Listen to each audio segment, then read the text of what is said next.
I knew something was broken the night my wife flinched when I touched her shoulder. Not startled. Not playful. Flinched, like I was a stranger, or worse, a threat. My name is Ethan. I'm 37, a mechanical engineer in Columbus, Ohio. For 6 years, I was married to a woman I used to think was sunlight in human form. Macy. Bright, sarcastic, all wild curls and bare feet and cinnamon perfume. She used to draw little smiley faces on my lunch napkins and leave lipstick prints on my coffee cup. The kind of woman who made even rainy Tuesdays feel like something worth waking up for. But somewhere in the last year, she faded. She stopped looking me in the eye. Stopped touching me in bed. Her smiles became half measures, her "I love you" sounded like she was reciting a script from memory. And then came the silence, that creeping, deafening kind where you're in the same room but feel miles apart. I told myself it was stress. Work, hormones, maybe even depression. I offered therapy. I started making dinner more, booking weekend getaways. I even stopped bringing up kids, something we'd talked about for years. But one night, when I asked her if everything was okay, she snapped. "You ask too many questions," she said sharply, not looking up from her phone. It wasn't just the words. It was the venom behind them. Like my love had become invasive. Like my care was some kind of interrogation. That same night, after she went to bed, I sat in the hallway with the quiet humming of the fridge and the smell of her coconut shampoo still lingering in the air. And I made a choice I never thought I'd make. I installed a hidden camera. Not in our bedroom. Just in the hallway by the front door. It wasn't paranoia. It was desperation. I needed to know if I was crazy, or if I was being erased in real time. And then, 3 nights later, Macy came home late. She said she'd been with her friend Tasha, girls' night, cocktails, catching up. I nodded. Smiled. But later that night, while she showered, I downloaded the footage. There she was. Walking in. With a man. Tall. Hands in his pockets. Hoodie pulled low. But I could see the way she leaned into him. Too close. Too familiar. And then, her laugh. The one I hadn't heard in months. The real one. The one that crinkled her eyes and made her sound 17 again. It wasn't mine anymore. I stared at the screen until my vision blurred. But I didn't confront her. Not yet. Because I had a sick feeling this wasn't the first time. And I needed the truth, the whole truth, even if it shattered me. And that was just the beginning of my real hell. I didn't sleep that night. Not really. I lay there, next to Macy's sleeping body, eyes wide in the dark, listening to the slow rhythm of her breathing. Her back was to me. It always was, lately. I used to think it was just how she slept, but now I knew better. It was distance. A wall. I told myself maybe I'd misinterpreted it. Maybe it was a brother or a friend. Maybe the laugh wasn't real. Maybe I was projecting, paranoid, unraveling over nothing. That's the cruel part about betrayal, it makes you doubt your own sanity before it lets you see the truth. The next morning, I kissed her forehead like always. She barely stirred. I stood in the kitchen making eggs while she scrolled her phone. I watched her type out a message with a faint smile, not the kind she gave me anymore. That smile was for someone else. I tried to shake it off. I reminded myself of the Macy I fell in love with. Flashbacks came in waves. The first time we kissed, on a hiking trail outside Asheville, with her hands still sticky from a granola bar and her lips tasting like cherry chapstick.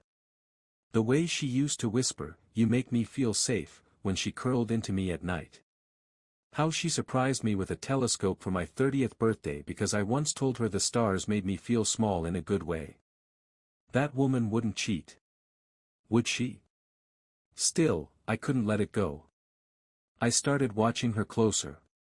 Quietly. She used to leave her phone face up on the counter, now it was always face down. Her girls' nights were becoming weekly, then bi-weekly. She showered at odd times, late at night, even after we'd just had dinner at home. One night, she came home flushed, cheeks pink and breath smelling faintly of something sweet and alcoholic. She said she was just cold. Slipped past me with a half smile.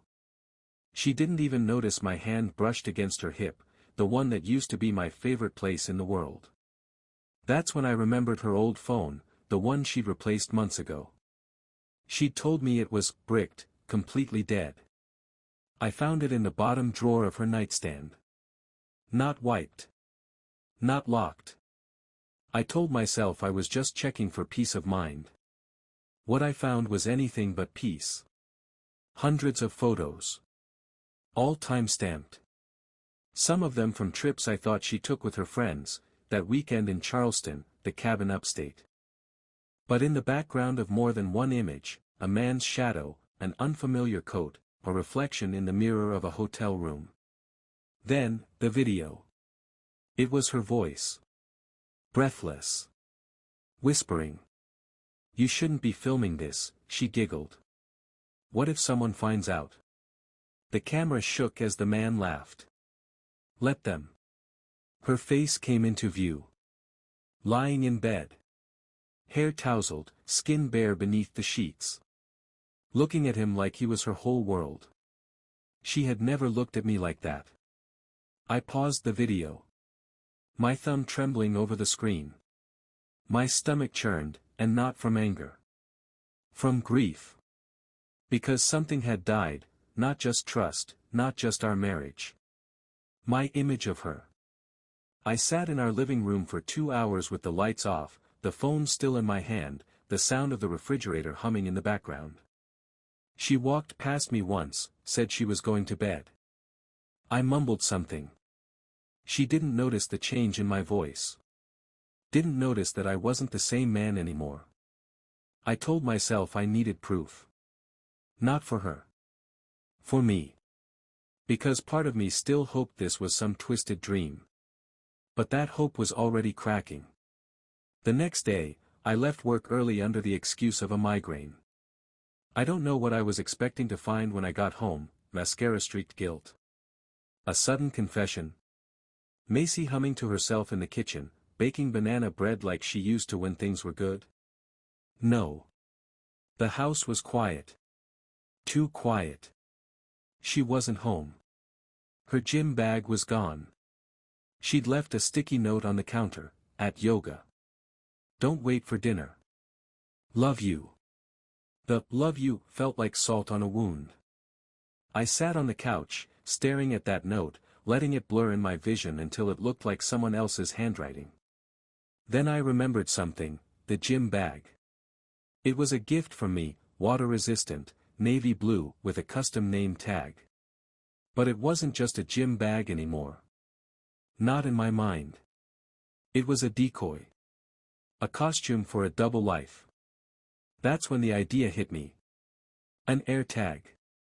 Macy had given me one for Christmas last year, so you never lose your keys again, she joked, tapping my forehead with a smirk.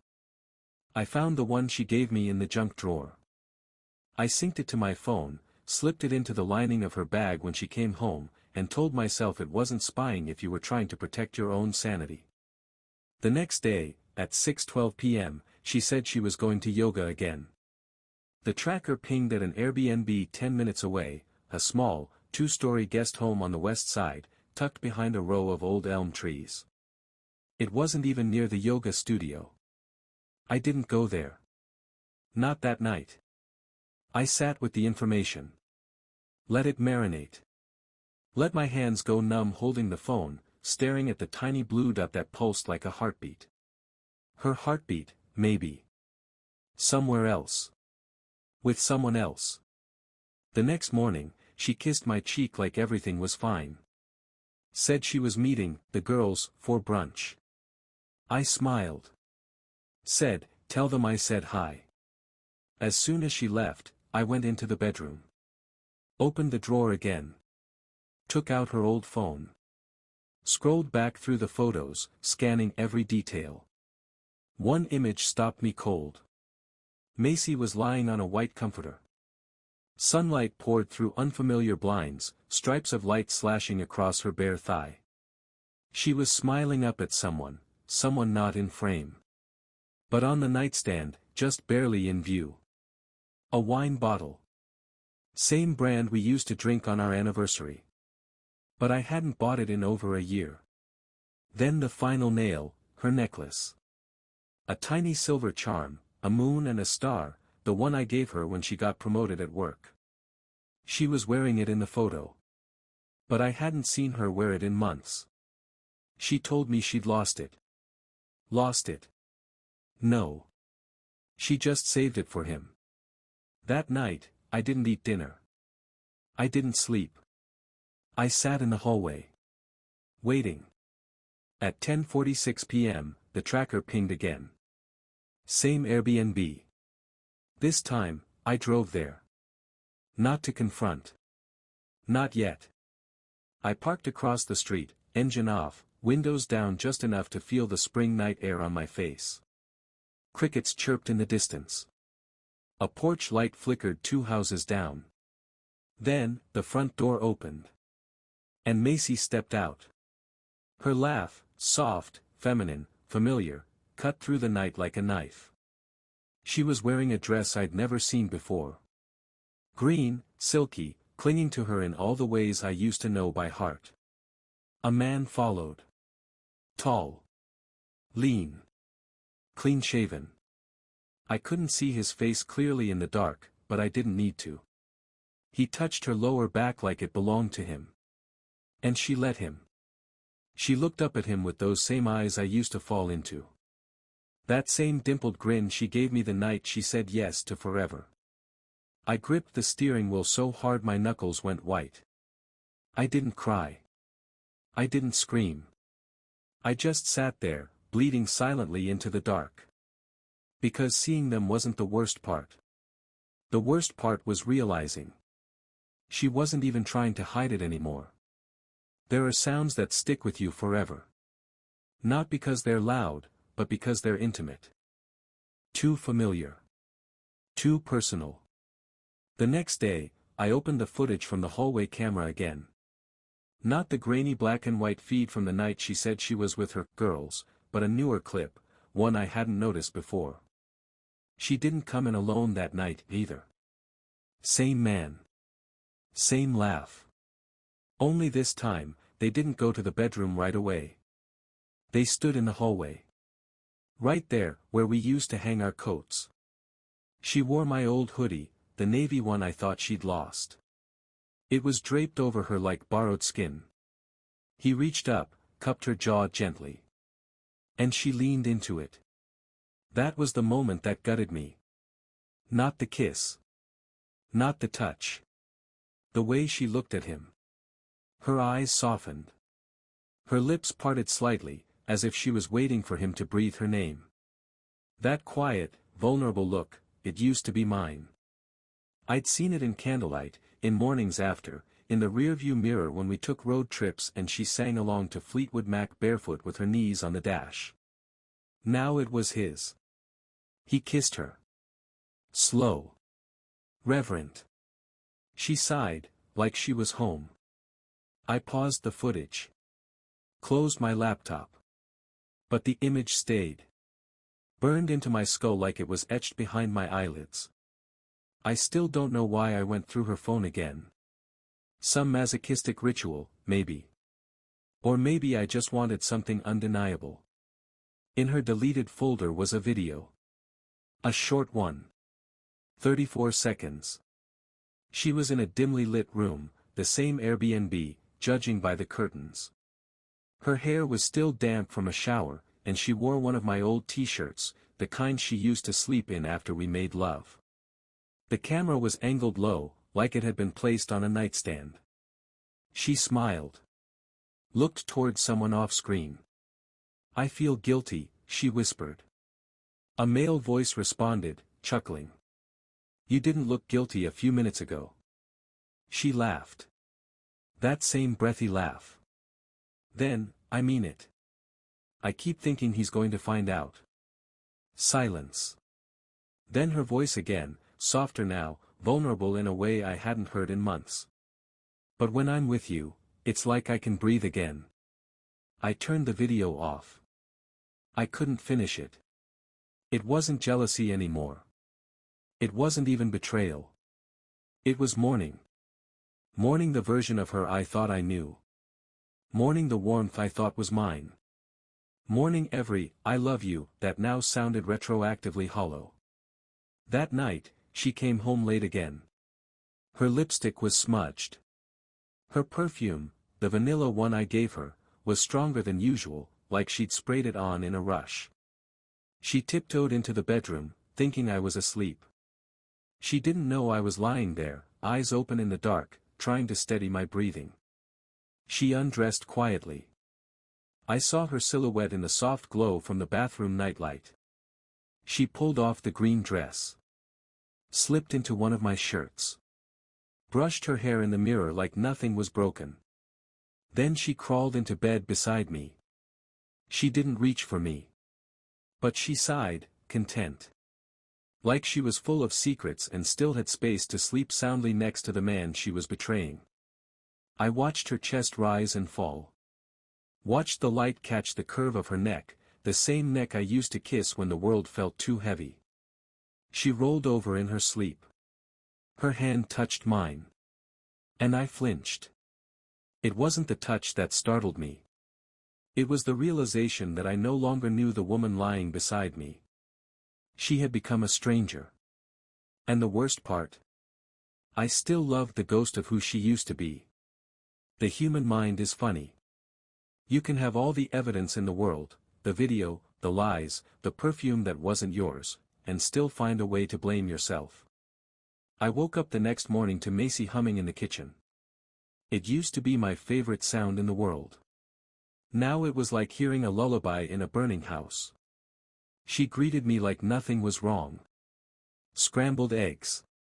A slice of toast with strawberry jam, the one I liked. She kissed my cheek. And for a fleeting moment, I wondered if I'd imagined everything. Maybe I'd worked too much. Grown distant. Made her feel unseen. Engineers tend to solve problems, not feel them. Had I turned love into a checklist? Had I neglected her emotionally while thinking flowers on anniversaries were enough? That morning, I broke. Not to her. To myself.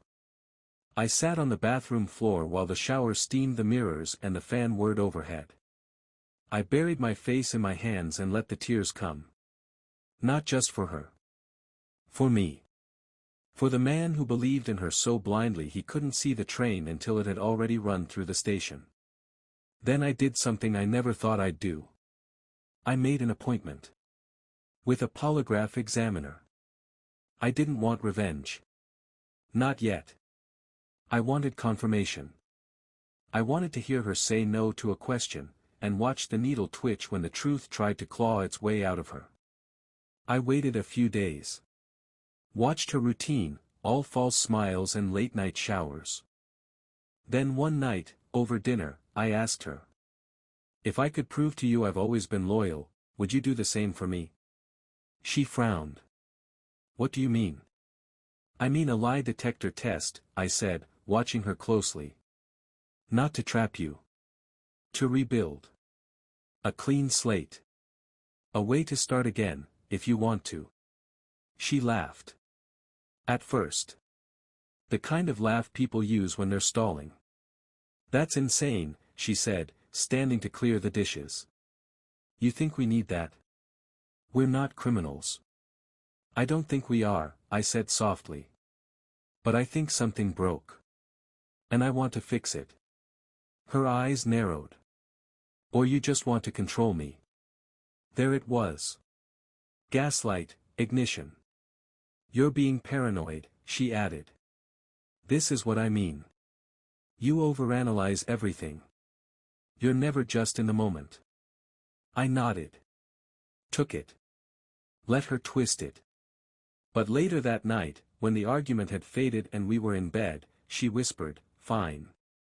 If it means that much to you, I'll do it.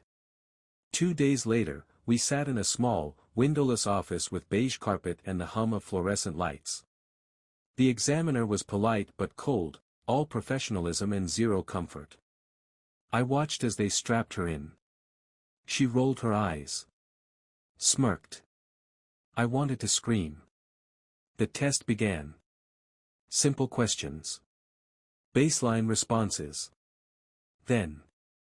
Have you been physically intimate with anyone other than your husband in the last 6 months?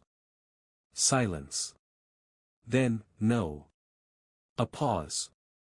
The examiner didn't say anything. But I saw it. The pen. The spike. She failed. She failed hard. Macy looked at me. Tried to recover. These things aren't accurate. Everyone knows that. Sure, I said, standing slowly. But your face is. She stormed out. We didn't speak the rest of the night. The next morning, she suggested therapy. Said I needed to unpack my control issues. I agreed. Not because I believed her. Because I needed someone else to see what I saw. The therapist was kind. Older. Sharp eyes behind thick glasses. Macy spun her story, how I'd grown cold, how I was obsessed with routines, how I made her feel like a prisoner in her own life. I waited. Let her finish. Then the therapist turned to me and said, "Can I speak to Ethan alone?" Macy looked thrown. But nodded. When the door clicked shut, he leaned forward and said quietly, "She's manipulating you. Classic patterns, gaslighting, emotional distancing, triangulation. She's not afraid of you. She's afraid you'll stop falling for it." I sat there frozen. Because finally, someone else saw it. I wasn't crazy. I wasn't possessive. I was being lied to. That night, I didn't come home. I booked a hotel. Ordered a single glass of scotch. Sat on the balcony overlooking a parking lot and thought about every time I believed her when she said, "You're overthinking it." I wasn't. And now? Now I was done playing the fool. I didn't go home for 2 days. I told Macy I needed space. She didn't argue. She sent a few texts, "Are you okay? Can we talk?" But they felt performative. Like she was checking boxes. There was no real panic. No desperation to fix anything. She thought she still had the upper hand. She didn't know what was coming. Because the universe, in its strange timing, handed me the final nail in our coffin. It came in the form of a manila envelope. Left at my desk at work. No return address. Just a note, "You deserve to know everything. J." Inside was a USB stick. And a typed letter. From someone I didn't expect, her ex-boyfriend. Jason. The one before me. The one she never talked about unless she was mocking how immature he was, how unfaithful. Turns out, that was projection. Jason's letter was short. No fluff. Just truth. "You're not the first. You won't be the last." I didn't want to get involved, but after seeing what she did to me, and now you, I couldn't stay silent. This is from the same Airbnb she used with me. Same pattern. Different man. Same lies.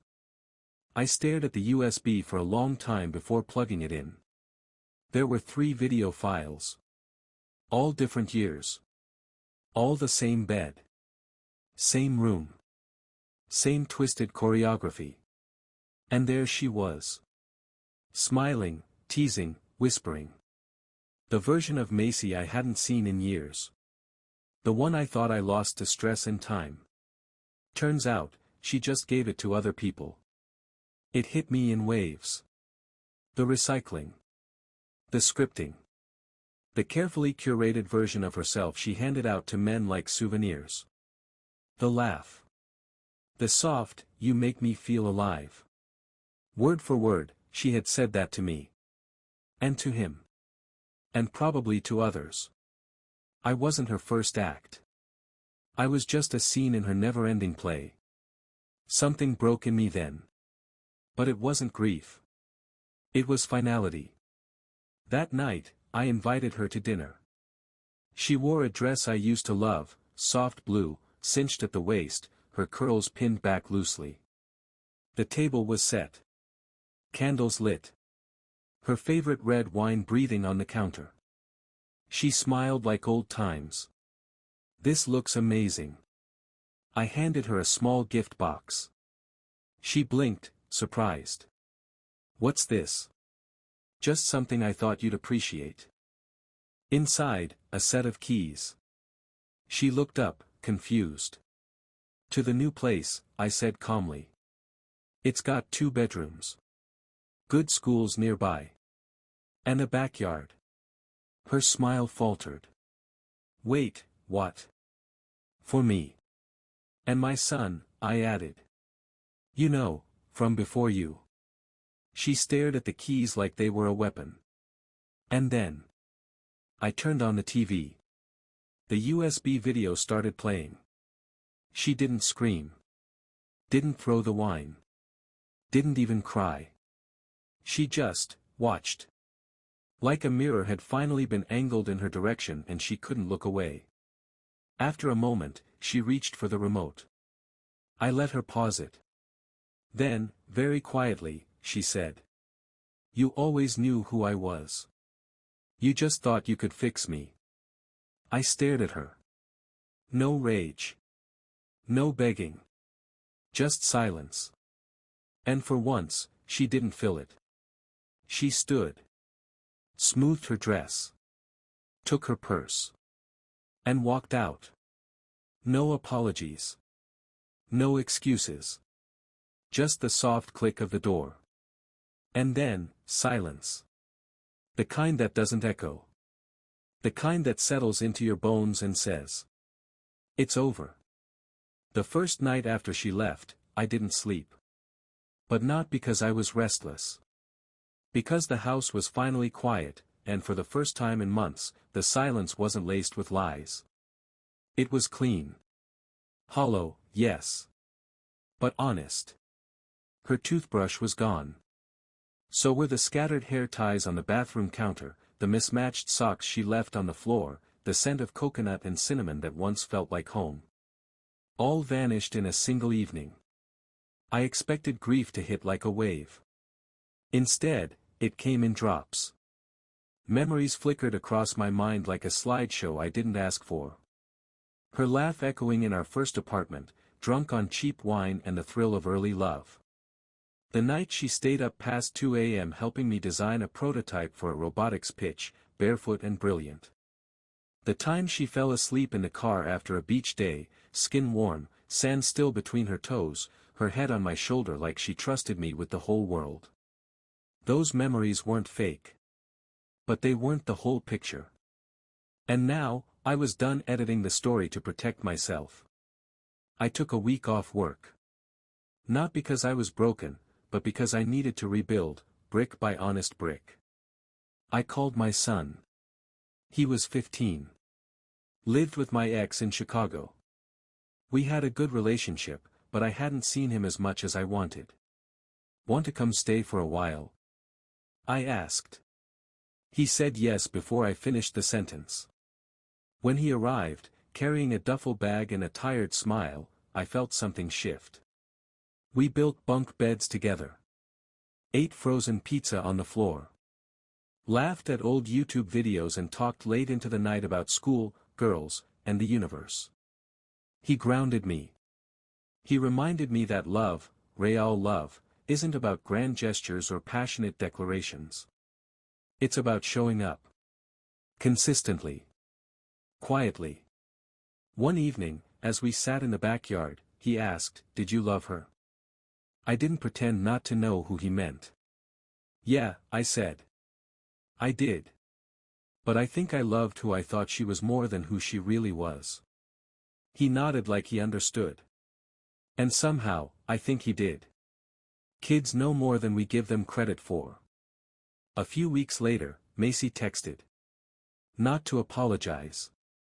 Just a single line, I hope you're okay. I stared at it for a long time. Then I deleted it. No rage. No response. Some doors don't need to be slammed shut, just quietly locked forever. I kept the videos. Not out of spite. Out of memory. Because sometimes, when the doubt creeps in and whispers, maybe it wasn't that bad, you need to remind yourself that it was. It really, really was. But I also started a new folder on my desktop. Titled, Things That Stayed. Photos of my son helping me paint the garage. A screenshot of the text he sent me after his first week, feels good here, Dad. A photo of the porch swing I built from scratch, sunlight catching the grain. And one morning, I woke up to the sound of eggs sizzling in the kitchen. Made you breakfast, my son called. Hope you still like burnt toast. I smiled. Burnt's my favorite, I said, stepping into the light. The house still echoed a little. Some ghosts take longer to leave. But there was laughter now. There was healing. And most of all, there was me. Still here. Still breathing. Not broken. Just beginning again.